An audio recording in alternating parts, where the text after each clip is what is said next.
Oi, oi. E aí? Como eu disse, estamos falando aqui sobre espiritualidade, mas eu também trouxe o que eu não estou tratando aqui como espiritualidade, não que não seja espiritualidade.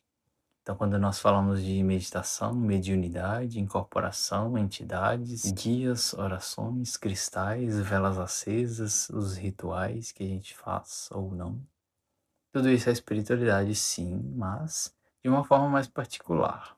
Todo mundo se conecta com essas questões, ou não, de forma bem íntima. Então, quando eu trato aqui de espiritualidade, eu não vou trazer esses temas. Eu não posso dizer aqui que o cristal de cor tal vai curar a sua dor de cabeça.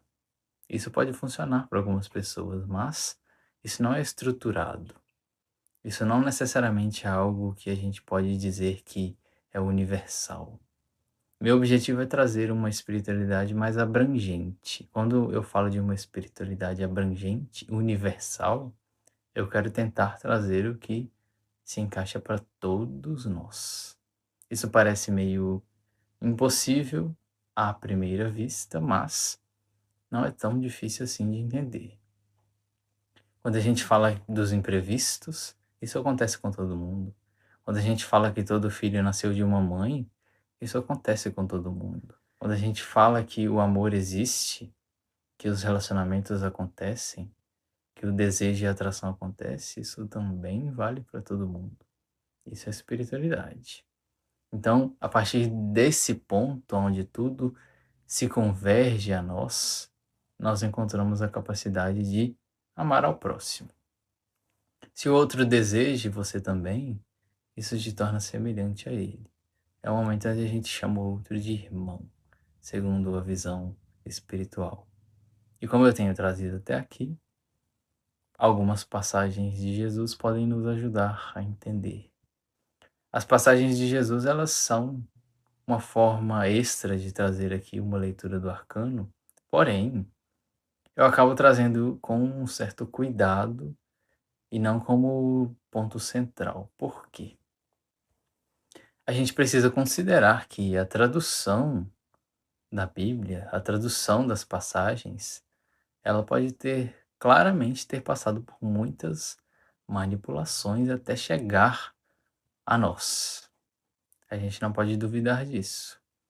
Então dizer que o que está ali é concreto e pontual e ponto final e uma regra é um tanto perigoso, porque se torna uma regra fechada, pode se tornar um dogma. E se tornando um dogma, isso pode virar uma forma de controle e manipulação, como a gente viu e tem visto cada vez menos, eu acho, nos últimos 2000 anos. O objetivo de Jesus nunca foi trazer um dogma, uma religião fechada ou algo do tipo. A religião foi construída em torno dele, principalmente baseado no sacrifício, na dor, no sofrimento. E não foi bem esse o ponto central do que ele trouxe. É muito mais amplo.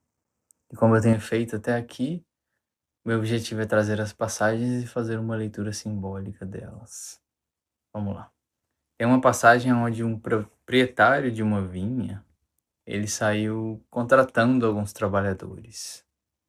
Ele saiu de manhã, contratou alguns, combinou com eles de pagar um denário. Denário seria a moeda deles na época. Depois passou um tempo, quando era meio-dia, por exemplo, ele foi, contratou mais alguns e combinou com eles de que o pagamento seria justo. Eles foram trabalhar para ele. Mais para o fim da tarde, ele contratou mais alguns outros trabalhadores que estavam desocupados e pediu para que trabalhassem para ele, combinando um valor justo. Então, quando chegou na hora de pagar, o proprietário ele chamou primeiro aqueles que ele tinha contratado por último e pagou um denário. Depois ele chamou aqueles que ele tinha contratado no meio-dia e pagou um denário. E por último, ele chamou aqueles que ele tinha contratado primeiro no início do dia e pagou também um denário.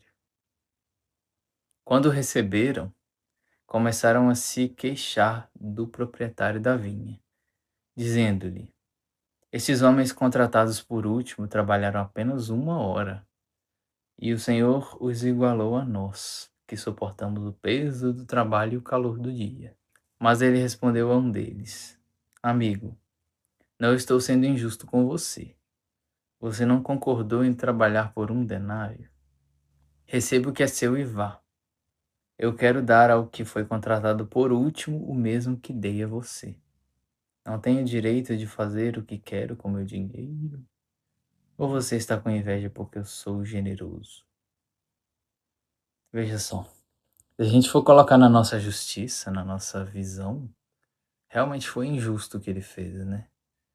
Aquele que trabalhou o dia todo recebeu 1 denário, aquele que trabalhou meio dia recebeu o mesmo tanto, e aquele que trabalhou apenas 1 hora recebeu o mesmo tanto. Então, na nossa visão racional, isso é completamente injusto. Mas nós estamos falando aqui da roda da fortuna, a roda do acaso, do destino. Às vezes a gente será aquele que trabalha mais e recebe menos, e não necessariamente apenas no sentido do dinheiro. Às vezes a gente pode sentir que emprega muito esforço na nossa jornada, no nosso caminho, na nossa entrega, e recebe pouco por isso. Às vezes o outro que começou ontem já está subindo a montanha a todo vapor. Mas quem dita essas regras? Quem diz que o que começou primeiro merece mais do que quem começou por último? O ego julga. A gente vai dizer que quem começou primeiro naturalmente deve colher mais. Mas quando a gente fala das imprevisibilidades da vida, quando a gente fala do olhar do sagrado perante nós, somos todos iguais. Se a gente for tentar medir com a nossa régua, a gente encontrará desequilíbrio e desbalanço em toda direção. Então eu diria que essa passagem, essa parábola, ela nos ensina que se a gente for fazer um serviço, prestar uma função, a gente tem que fazer isso por nós, com nós mesmos, com a nossa ética e com a conexão com o sagrado. Caso contrário, a gente vai fazer esperando que a gente seja mais recompensado do que o outro. Então a gente está fazendo mais preocupado com a recompensa do outro, onde na verdade a gente precisaria fazer por nós mesmos e pela nossa conexão. Às vezes alguns precisarão fazer mais esforço mesmo, às vezes outros farão menos esforço. E isso tudo depende de questões das quais não depende da nossa razão entender. É onde a gente encontra a espiritualidade, mais uma vez, o que transcende a nossa compreensão. Então contou essa parábola. Um homem tinha uma figueira plantada em sua vinha. Foi procurar fruto nela e não achou nenhum. Por isso disse ao que cuidava da vinha: já faz 3 anos que venho procurando fruto nesta figueira e não acho. Corte-a, por que deixá-la inutilizar a terra? Respondeu o homem: Senhor, deixe-a por mais 1 ano, e eu cavarei ao redor dela e a adubarei. Se der fruto no ano que vem, muito bem. Se não, corte-a. Ou seja, quantas vezes a gente pode achar que a gente está, na verdade, preso numa repetição?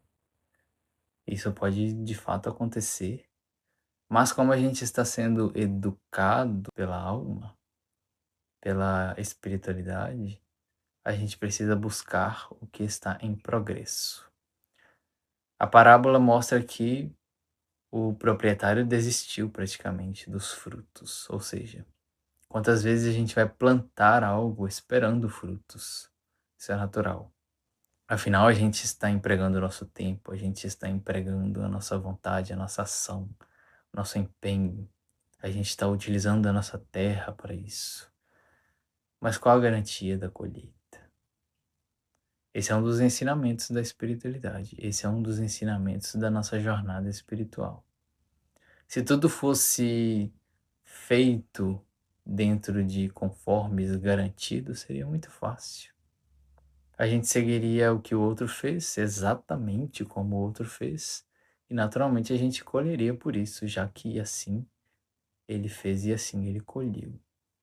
Então a gente faz algo, espera por um tempo, não teve resultado, a gente já pensa em desistir, cortar, largar para lá. Às vezes pode ser um ato de sabedoria, e aqui a gente encontra a dificuldade em lidar com essas questões muitas vezes, onde a gente não encontra uma certeza. Porque às vezes realmente cortar a árvore pode ser uma boa, já que você poderá plantar uma semente nova ali. Mas às vezes a espera, às vezes mudar a forma de cuidado pode trazer resultados diferentes. Então a roda está girando. Mas até que ponto a gente está repetindo? A gente está tentando plantar morango e colher maçã? Ou a gente está plantando morango e cuidando dele como um morango? A gente está fazendo algo na nossa vida considerando a possibilidade de que aquele algo que está sendo feito pode ser muito mais uma lapidação de quem nós somos do que necessariamente uma fonte de riqueza, o que não deixa de ser também uma riqueza, já que a gente está se aprimorando como ser humano. Às vezes, mudar a forma de cuidado pode ser a maneira da qual a gente encontra a colheita. Mais uma. Aprendam a lição da figueira. Quando seus ramos se renovam e suas folhas começam a brotar, vocês sabem que o verão está próximo. A roda da fortuna ela nos ensina a respeito da ciclicidade da vida. E assim como as estações do ano passam e alteram o clima e alteram os ciclos, assim a vida funciona. O objetivo aqui não é querer controlar a roda, claro que não. O objetivo é que a gente aprenda a observar as oportunidades. O objetivo é que a gente aprenda a observar a nossa própria fortuna, no sentido de sorte, de destino, ou de azar, ou de consequência de algum ato. Mas, assim como a figueira começa a brotar no verão, algumas coisas na nossa vida elas terão um momento de brotarem. Para isso, a roda continuará girando, às vezes em repetição, às vezes por 3 anos sem nada acontecer, mas até que ponto você continua, até que ponto você muda a sua rota, até que ponto você se redefine. A roda representa o chamado para um novo giro do 1 ao 9. O mago, a sacerdotisa, a imperatriz, o imperador, o hierofante, os enamorados, a carruagem, a força e o eremita. A roda gira, leva a gente para o mago, para a sacerdotisa, para a imperatriz, por aí vai. Portanto, não se preocupem com o amanhã, pois o amanhã trará suas próprias preocupações. Basta a cada dia o seu próprio mal. A garantia que a gente tem é de que a roda está girando, de que a vida está acontecendo, de que as coisas podem acontecer. Porém, a gente não necessariamente tem a garantia de que estará aqui amanhã.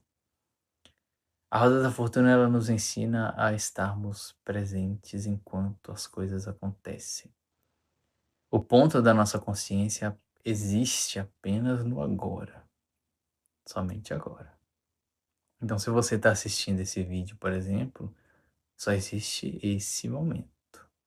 A sua mente pode estar te levando em direção a um projeto, a uma ideia, ao relacionamento, a alguma questão familiar, mas só existe o agora.